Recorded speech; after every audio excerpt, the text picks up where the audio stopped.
दोस्तों, पिछली वीडियो में हमने आपसे सवाल पूछा था कि हमारे भारत देश के प्राइम मिनिस्टर कौन है, और इसका सही जवाब दिया है रिया हॉरर जोन, ममता तांबे, सौरभ नाथ और अरुण एसडी क्रिएटर ने। तो हमारा आज का सवाल है, हमारे इस चैनल पर कब्रिस्तान वाली चुड़ैल सीरीज के अब तक कितने एपिसोड्स कंप्लीट हो चुके हैं। इसका जवाब जो भी जानते हैं वो कमेंट्स में ज़रूर बताएं। तो चलिए शुरू करते हैं आज की कहानियाँ।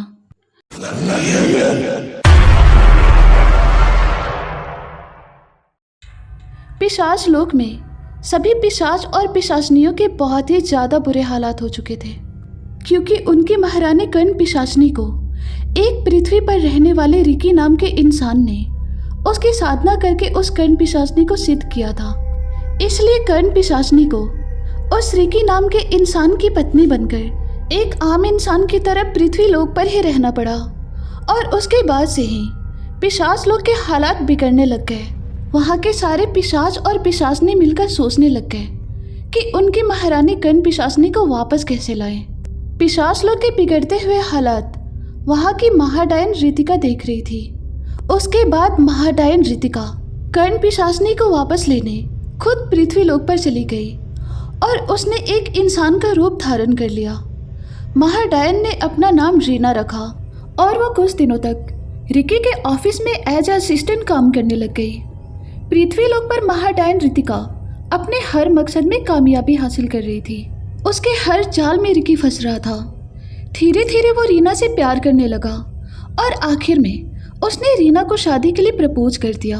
उस महाडायन ने रिकी को अपनी तरफ आकर्षित होने पर इतना मजबूर किया था कि उसे अपनी पत्नी कर्ण पिशाचनी का प्यार भी उसके सामने फीका लगने लगा। इसलिए रिकी ने उसी रात कर्ण पिशाचनी को उसकी दुनिया में वापस भेजने का सोचा। रात के 8 बज चुके थे। रिकी अपने घर आ गया। उसे देखकर कर्ण पिशाचनी ने कहा, जी आज मैंने आपकी पसंद का खाना बनाया है। तो रिकी ने कहा, मैं तुमसे अभी कुछ ज़रूरी बात करना चाहता हूँ। तो कर्ण पिशाचनी ने कहा, बोलिए। तो रिकी ने कहा, देखो मैंने तुम्हें बुलाया, उसके लिए मैं तुमसे माफ़ी चाहता हूँ। तो कर्ण पिशाचनी ने कहा, जी मुझसे कोई गलती हो गई है क्या? तो रिकी ने कहा, लेकिन अब मैं किसी और से प्यार करता हूँ, और वैसे भी तुम इंसान नहीं हो, इसलिए मैं चाहता हूँ कि तुम वापस अपनी दुनिया में लौट जाओ, क्योंकि मुझे रीना के साथ एक नई जिंदगी शुरू करनी है। रिकी की ये बातें सुनकर कर्ण पिशाचनी बहुत ही ज़्यादा गुस्सा हो गई और उसने रिकी को एक ऐसी जगह भेज दिया जहाँ पर सिर्फ और सिर्फ अंधेरे के अलावा और कुछ भी नहीं था। उसके बाद कर्ण पिशाचनी वापस अपनी दुनिया में चली गई और महाडायन रितिका कर्ण पिशाचनी को उसकी दुनिया में वापस लाने में कामयाब हो गई और वो भी अपनी दुनिया में वापस चली गई। कर्ण पिशाचनी के वापस आने के बाद पिशाच लोग फिर से पहले जैसा हो गया। रिकी अपने ऑफिस में बैठकर यूट्यूब पर मयूर हॉरर स्टोरीज की कहानियाँ सुन रहा था। उन कहानियों में रिकी ने एक कर्ण पिशाचनी की कहानी सुनी। उस कहानी में कहा गया था कि सच्चे दिल से कर्ण पिशाचनी साधना करोगे तो वो ज़रूर तुम्हें मिलेगी। ये देखकर रिकी ने भी कर्ण पिशाचनी साधना करने की सोची और वो उसी रात अपने शहर के सामने वाले जंगल में चला गया। उसके बाद वहाँ बैठकर वो कर्ण पिशाचनी साधना करने लगा। रिकी को उस जंगल में बैठे काफ़ी देर हो चुकी थी, लेकिन तभी अचानक उसके आसपास का माहौल बहुत ही ज़्यादा गर्म होने लगा। कुछ देर बाद रिकी को एक आवाज़ आ गई, कौन हो तुम और मुझे क्यों बुलाया? ये सुनकर रिकी ने अपनी आंखें खोली और देखा तो उसके सामने एक खूबसूरत लड़की खड़ी थी। उसे देखकर रिकी ने कहा, तुम कौन हो? तो उस लड़की ने कहा, मैं कर्ण पिशाचनी हूँ, बताओ तुम्हें मुझसे क्या काम है? इस पर रिकी ने कहा, तुम हमेशा मेरे साथ रह सको इसलिए मैंने तुम्हारी साधना की। इस पर कर्ण पिशाचनी ने कहा, तुम्हारी इच्छा अवश्य पूरी होगी, लेकिन पहले ये बताओ तुम मुझे किस रूप में पाना चाहते हो, बहन, माँ या फिर पत्नी? कर्ण पिशाचनी की खूबसूरती को देखकर रिकी ने कहा, मैं तुम्हें एक पत्नी के रूप में पाना चाहता हूँ। तो कर्ण पिशाचनी ने कहा, तुम्हारी इच्छा अवश्य पूरी होगी, उस रात के बाद से कर्ण पिशाचनी एक आम इंसान की तरह रिकी के साथ रहने लग गई। समय आगे बढ़ रहा था और कुछ दिनों के बाद रिकी के ऑफिस में एक नई असिस्टेंट आई जिसका नाम था रीना। वक्त के साथ रिकी रीना से प्यार करने लगा था। एक दिन उसने रीना को शादी के लिए प्रपोज किया था।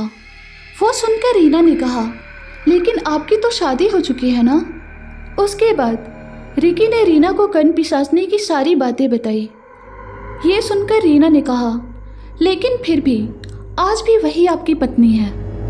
तो रिकी ने कहा, ऐसा कुछ नहीं है, मैं उसे उसकी दुनिया में वापस भेज दूंगा। रात के 8 बजे रिकी अपने घर आ गया। उसे देखकर कर्ण पिशाचनी ने कहा, जी मैंने आज आपकी पसंद का खाना बनाया है। तो रिकी ने कहा, मैं तुमसे अभी कुछ ज़रूरी बात करना चाहता हूँ। तो कर्ण पिशाचनी ने कहा, जी बोलिए। तो रिकी ने कहा, देखो मैंने तुम्हें बुलाया, उसके लिए मैं तुमसे माफ़ी चाहता हूँ। तो कर्ण पिशाचनी ने कहा, जी मुझसे कोई गलती हो गई है क्या। तो रिकी ने कहा, लेकिन अब मैं किसी और से प्यार करता हूँ और वैसे भी तुम इंसान नहीं हो, इसलिए मैं चाहता हूँ कि तुम वापस अपनी दुनिया में लौट जाओ, क्योंकि मुझे रीना के साथ एक नई जिंदगी शुरू करनी है। रिकी की ये बातें सुनकर कर्ण पिशाचनी बहुत ही ज़्यादा गुस्सा हो गई और उसने रिकी को एक ऐसे जगह भेज दिया जहाँ पर सिर्फ और सिर्फ अंधेरे के अलावा और कुछ भी नहीं था। उसके बाद कर्ण पिशाचनी वापस अपनी दुनिया में चली गई। एक रात मैं खाना खाने के बाद ऐसे ही अपने घर के बाहर के इलाके में टहल रहा था। अभी थोड़ी सी देर हो चुकी थी, लेकिन तभी अचानक मुझे मेरे सामने एक तांत्रिक बाबा दिख गए। मुझे देखकर उस बाबा ने मुझसे कहा, सुनो बच्चे, अगर तुमने इस चैनल को सब्सक्राइब नहीं किया है तो मैं तुम्हारे पीछे एक भूत छोड़ दूंगा। ये सुनकर मैं बहुत ही ज़्यादा डर गया और मैंने तुरंत ही इस चैनल को सब्सक्राइब कर दिया। उसके बाद उस तांत्रिक बाबा ने मुझे वहाँ से सही सलामत जाने दिया। एक रात तांत्रिक बाबा त्रिलोक के जंगल में तपस्या कर रहे थे। अभी थोड़ी ही देर हो चुकी थी, लेकिन तभी अचानक वहाँ पर एक लड़की आ गई और उस लड़की ने तांत्रिक बाबा से कहा, बाबा मैं रास्ता भटक गई हूँ, कृपया मुझे यहाँ से बाहर जाने का सही रास्ता बताएं। ये सुनकर तांत्रिक बाबा बहुत गुस्सा हो गए और उन्होंने उस लड़की से कहा, तुमने मेरी तपस्या भंग की, अब मैं तुम्हें श्राप दूंगा। ये सुनकर वो लड़की बहुत ही ज़्यादा डर गई और उसने कहा, नहीं बाबा मुझे माफ़ कर दो और प्लीज़ श्राप मत दो। इस पर तांत्रिक बाबा ने कहा, ठीक है, अगर तुम चाहती हो कि मैं श्राप ना दूं तो जल्दी से इस चैनल को सब्सक्राइब कर दो। ये सुनकर उस लड़की ने तुरंत इस चैनल को सब्सक्राइब कर दिया। उसके बाद तांत्रिक बाबा ने उस लड़की को जंगल से बाहर जाने का रास्ता बताया और फिर वो लड़की वहाँ से चली गई।